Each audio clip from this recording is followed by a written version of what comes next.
Hello hi नमस्कार ओडिशार सबु सिनेप्रेमी भाई और भौणी मानू आम ओडिया सिनेमा चैनल को स्वागत करुच्ची। अभी मजा आएगा ना भिड़ो। आज कथा हवा 2009 मसीह रिलीज होइथिबा अनुभव महांती एवं अर्चिता साहू को अभिनीत सुपरहिट ओडिया सिनेमा आकाशे की रंग लागिला केउ तमिल सिनेमारू कॉपी होइछि। 2008 मसीह रिलीज होइथिला एक तमिल सिनेमा जार ना आपण माने स्क्रीन रे देखि पारुथिबे। एही सिनेमाटी सेते बळे सुपरहिट होइथिला।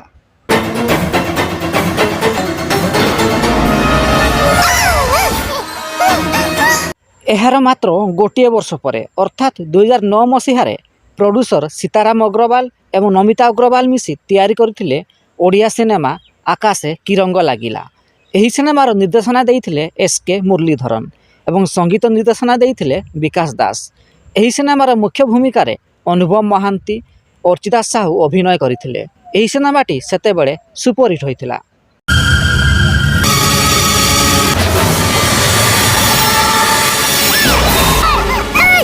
जदि भिडियोटी पसंद आसथाए तेबे लाइक शेयर एवं चैनल टी को सब्सक्राइब करिया को जमारू भूलिबेनी।